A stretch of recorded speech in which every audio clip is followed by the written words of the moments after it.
వైసీపీకి పిడుగులాంటి వార్త ఇది విన్నప్పటి నుంచి జగన్మోహన్ రెడ్డి గుండెల్లో రైళ్లు పరిగెత్తుతా ఉన్నట్టుగా తెలుస్తా ఉంది. అసలు ఇంతకీ జగన్మోహన్ రెడ్డి గుండెల్లో ఎందుకు రైళ్లు పరిగెత్తేటువంటి పరిస్థితి ఏర్పడింది? మరి ఇప్పుడు జగన్మోహన్ రెడ్డి దీనికి కౌంటర్గా ఏం చేయబోతున్నాడు? అసలు జగన్ ఇంతగా భయపడేటువంటి ఆ సంచలనమైనటువంటి అంశం ఏంటి అనేది ఈ వీడియోలో వివరించబోయే ముందుగా ఇప్పటి వరకు మన ఛానల్ సబ్స్క్రైబ్ చేయని వాళ్ళు ఖచ్చితంగా సబ్స్క్రైబ్ చేయండి, మరో 10 మందితో చేయించండి. ఇక విషయానికి వస్తే జగన్మోహన్ రెడ్డి వైనాట్ 175 అంటూ వైనాట్ కుప్పం అంటూ ఎన్నాళ్ళు కారు కుత్తలు కుసి ఇప్పుడు ఓడిపోతాననేటువంటి భయానికి వచ్చాడు. ఎందుకు అంటే మనం చూసాం, తెలుగుదేశం పార్టీ జనసేన పొత్తుని ఇవాళ ప్రజలు స్వాగతించారు, అంగీకరించారు. ఈ పరిస్థితుల్లో జగన్మోహన్ రెడ్డికి 20-25 సీట్లు కూడా వచ్చేటువంటి పరిస్థితి లేదని అనేక సర్వేలు తేల్చాయి. ఆ తర్వాత షర్మిల గారు కాంగ్రెస్ పార్టీకి పోతారంటాం, ఆ తర్వాత ప్రశాంత్ కిషోర్ వచ్చి చంద్రబాబు నాయుడు గారితో భేటీ అవటం, ఇవన్నీ ఒక ఎత్తు అయితే ఈ వార్త మాత్రం జగన్మోహన్ రెడ్డికి నిద్రలేని రాత్రులు గడుపుతూ ఉండేలా చేస్తూ ఉన్నట్టుగా తెలుస్తూ ఉంది. ఎట్టి పరిస్థితుల్లో దీన్ని అడ్డుకోవాలని చెప్పి జగన్మోహన్ రెడ్డి కుట్రలకి తెరలేపినట్టుగా తెలుస్తూ ఉంది. అసలు ఇంతకీ అవుతుందా లేదా పక్కన పెడితే ఏంటి జగన్మోహన్ రెడ్డిని అంతగా కలవరపరిచేటువంటి ఆ వార్త అంటే, Telugu Desam party, Janasena party, Bharatiya Janata party 3 కలిసి వచ్చే ఎన్నికల్లో పోటీ చేస్తాయి అనేటువంటి వార్త. దీనికి పవన్ కళ్యాణ్ గారు పదే చెప్పడం జరిగింది. భారతీయ జనతా పార్టీ రాష్ట్ర నాయకులేమో కేంద్ర నాయకత్వం నిర్ణయం తీసుకుంటుందని చెప్పడం జరిగింది.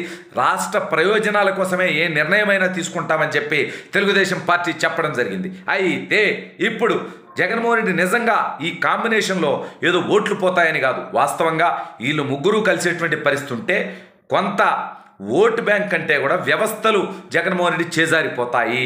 ఏంటంటే వ్యవస్థలు దొంగ ఓట్లు పెట్టుకోవాలనుకున్నాడు, డీజీపీని పోలీసులను అడ్డం పెట్టుకోవాలి అనుకున్నాడు, అదేవిధంగా ఎన్నికల కమిషన్ అడ్డం పెట్టుకోవాలి అనుకున్నాడు. ఇవన్నీ రివర్స్లో రాడ్డు దించుతాయేమో అని భయంతో ఆందోళనతో ఉన్నాడు. ఎందుకంటే ఆల్రెడీ పోలీసుల్లో మార్పు వచ్చింది. మీరు గమనిస్తే సామాన్య ప్రజలకు ఎలాగ రాడ్డు దించాడో పోలీసులకు అంతకంటే రాడ్డు దించాడు. వాళ్ళ డిఏలు టీఏలు వాళ్ళ శాలరీలు అన్నీ బొక్కేసినాడు.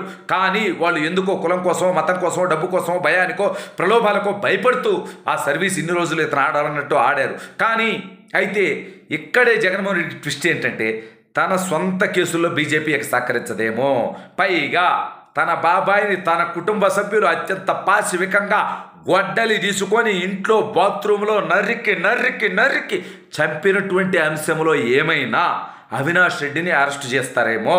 సరే, దానికి అన్ని రకాలుగా కేంద్రం సహకరించింటనేది మార్కెట్లో ఉన్నటువంటి టాక్. అవినాష్ రెడ్డిని అరెస్ట్ చేయకుండా కర్నూలులో ఆసుపత్రి దగ్గర చేసినటువంటి డ్రామా మనందరికీ తెలుసు.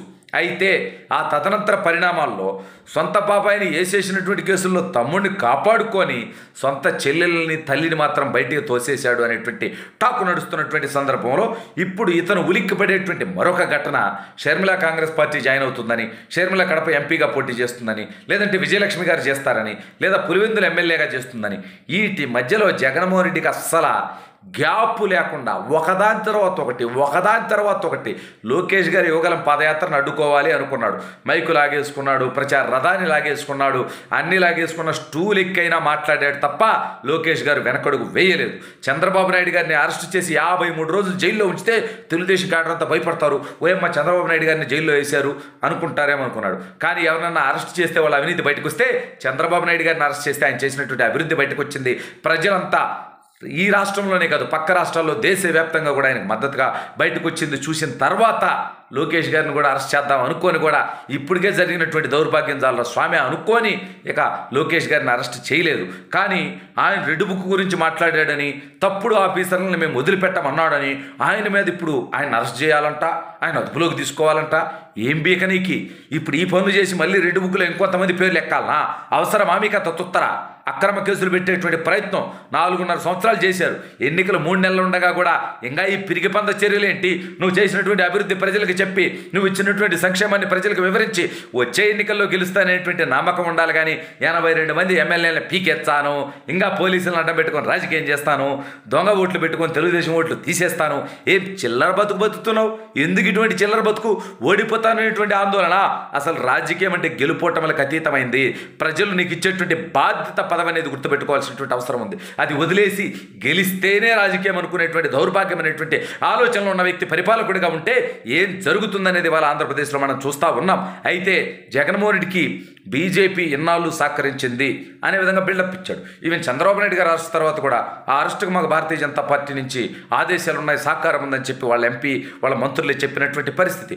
వాళ్ళేమో మాకు సంబంధం లేదని చెప్పినటువంటి పరిస్థితి. సరే, రాష్ట్ర భవిష్యత్తు రీత్యా కేంద్ర ప్రభుత్వం నుంచి మద్దతు కావాలి కాబట్టి ఆర్థికంగా కానీ రిమైనింగ్ విషయాల్లో కానివ్వండి కావాలి కాబట్టి ఇప్పుడు వాళ్ళతో వెళ్ళేటువంటి పరిస్థితి తెలుగుదేశం పార్టీ జనసేన చేస్తే ఇక నా పరిస్థితి అస్సాం ట్రైనే, ఇంకా 10 సీట్లు కూడా రావేమో, వ్యవస్థలు ఏమీ నాకు సహకరించవేమో అనేటువంటి ఆందోళనతో ఉన్నటువంటి జగన్మోహన్ రెడ్డి పదే తిక్కల నిర్ణయాలు తీసుకుంటూ పిచ్చి నిర్ణయాలు తీసుకుంటూ సొంత పార్టీ వాళ్ళని కూడా కలవకుండా 4.5 సంవత్సరాలుగా దాదాపు 80 మంది శాసనసభ్యులను కలవనటువంటి జగన్మోహన్ రెడ్డి ఇప్పుడు మాత్రం పిలిపించుకొని ఎక్కడోళ్ళని అక్కడికి బొమ్మని అక్కడోళ్ళని ఇక్కడికి బొమ్మని ఇప్పుడు కలిసేటువంటి ప్రయత్నం చేస్తే ఇప్పుడు అసలు నీ పార్టీ నుంచి పోటీ చేయడానికి ఇప్పుడు సిద్ధంగా లేడు, పోటీ చేస్తానన్నా గెలిచేటటువంటి పరిస్థితి అసలు లేదనేది వాళ్ళకు కూడా అర్థమైపోయిన తర్వాత ఇప్పుడు అనేక మంది జగన్మోహన్ రెడ్డిని కలవటాన్ని కూడా అవాయిడ్ చేస్తున్నట్టుగా తెలుస్తూ ఉంది.